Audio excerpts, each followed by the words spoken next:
We begin with breaking news.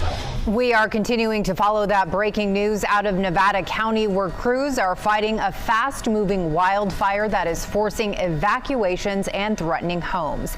Live Copter 3 was overhead earlier today as firefighters tried to fight the fire from above and on the ground. The fire started this afternoon near the community of Bridgeport and quickly grew to hundreds of acres, destroying structures and sending up a huge plume of smoke. I want to give you a better idea of where this fire is burning. Bridgeport is a community by the South Yuba River State Park. It's close to Yuba County. At last check, the fire had grown to 510 acres, zero containment.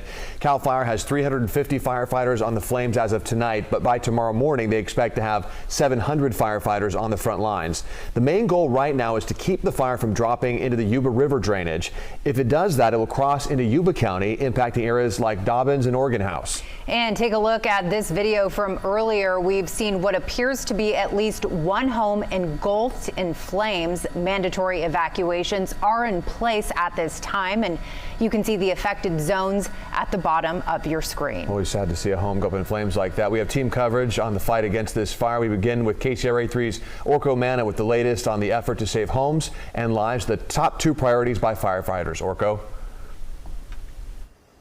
Definitely, they all want to make sure that everyone remains safe during this fire. And right now, we are along Truce Trail, which is northwest of French Corral in Nevada County. And you can see behind me that we've got a hot spot here, a pretty large one with flames kind of sprung up in this dry area with dry trees and grass, again, in this area off Truce Trail. And this is really the conditions that we've been seeing all along the road all day today. We want to show you video from earlier.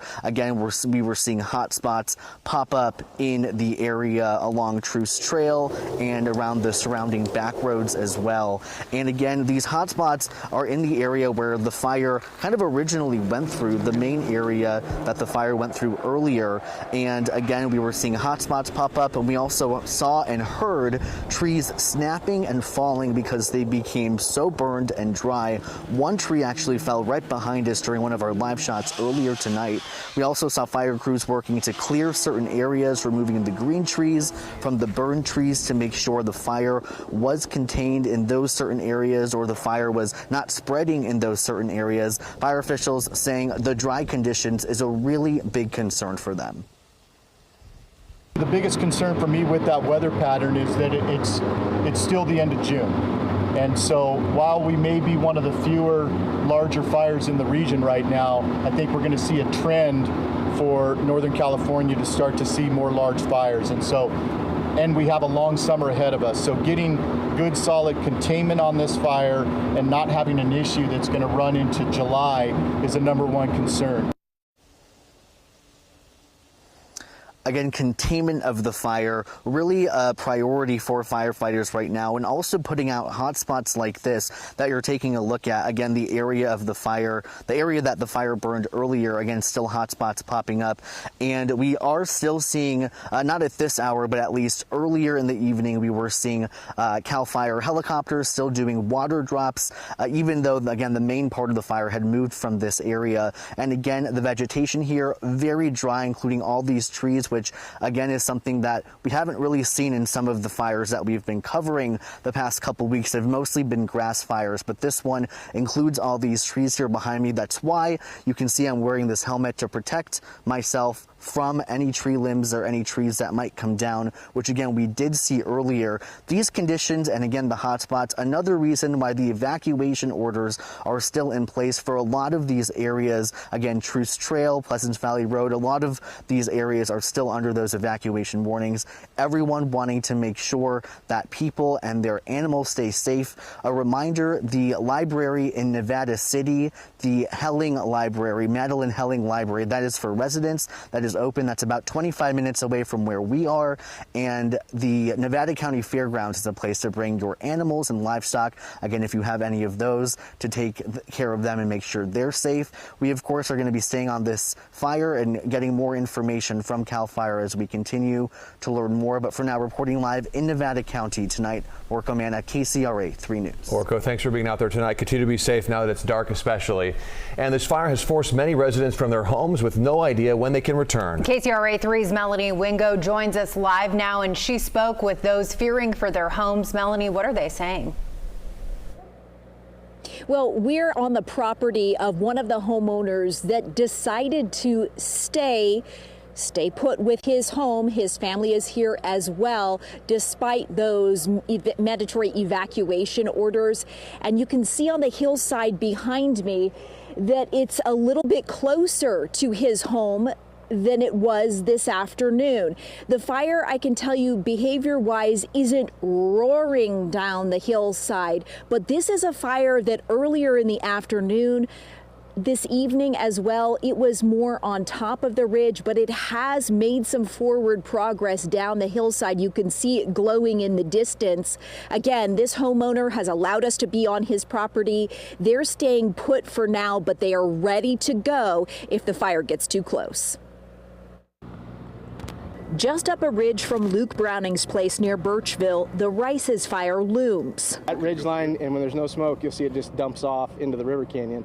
It's called Long Point. He and his family staying put for now, despite an evacuation order in place for their community. We're not worried, but obviously nothing's worth staying, so if it gets too bad, we'll go. Luke's uncle Pat, a resident of the community for over 80 years, says they keep their properties clear of brush because of the wildfire threat.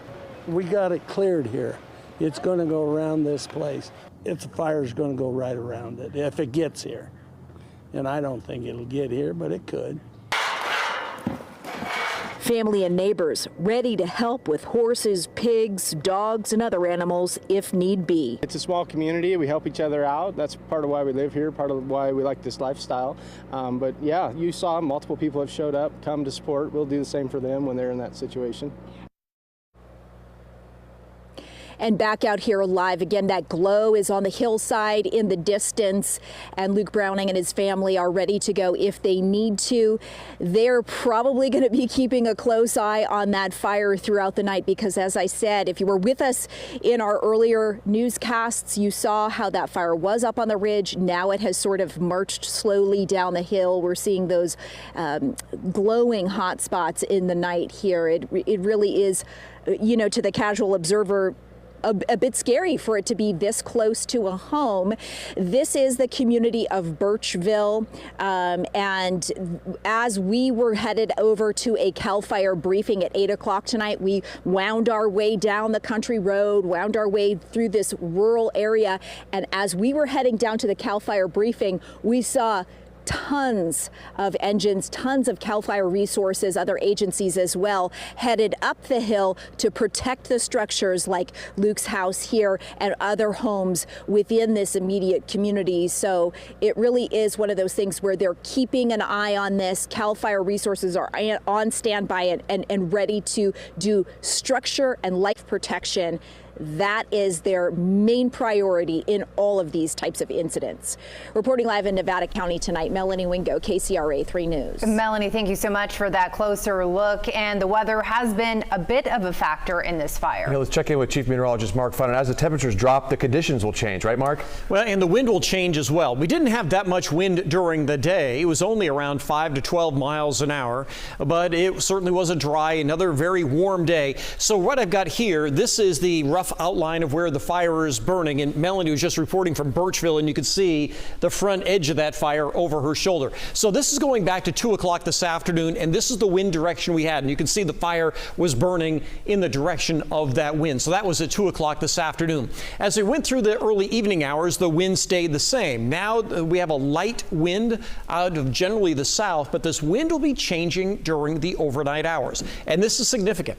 As we go through the early morning hours, this is 1 o'clock in the morning, the wind starts coming down the canyon. This happens every night, just about, in the foothills. So what this will do is it'll take the smoke off this fire and bring it down the canyon. That means that for those of you even down on the valley floor, like in Marysville, Yuba City, even in areas like Loma Rica, you might be waking up to some of that smoke as it drains down the canyon of the river. But the other thing that will do is it'll help to halt some of the forward progress of this fire. Remember, the fire's trying to burn this way. Well, the wind will be the opposite direction during the night. That's 1 o'clock in the morning. So that wind will continue during the overnight. This is 8 o'clock, 9 o'clock. This is 11 o'clock in the morning. That wind will switch back around to the same speed and direction that we had during the day today. So what we're going to see during the overnight hours is smoke go down the valley. We'll see the fire continue to lay down, which is great. And ground crews will try to get in there and do as much hand-to-hand as they can on this. And then tomorrow, once that wind changes back by the middle part of the day, that'll be the key time for this fire. If they can hold it where it is, then that'll be good news. If this thing picks up forward momentum again, then this fire may go on for a couple of days. Back to you. Mark, thank you. And all night long, we've been getting a look at the fire from above thanks to Live Copter 3. We'll run you a recap here. From this vantage point, you can really see just how large the fire is, how much smoke it is putting up. You can also just see how ferocious those flames are when we zoom in, quickly spreading to hundreds of acres, as we said, more than 500. You can also get a good look at CAL FIRE's air attack, dropping retardant from above to try and slow the flames. We saw seven different aircraft up there at one point. Earlier tonight, Live Copter 3 pilot Dan Oppenheim talked about the coordinated effort by CAL FIRE.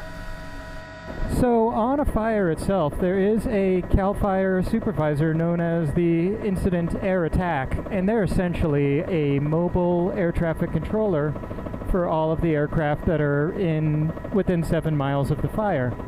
All participating aircraft are on the same radio frequency, and it's actually CAL FIRE Air Attack who assigns our altitudes. CAL FIRE Air Attack is, for intents and purposes, the air traffic controller of the fire.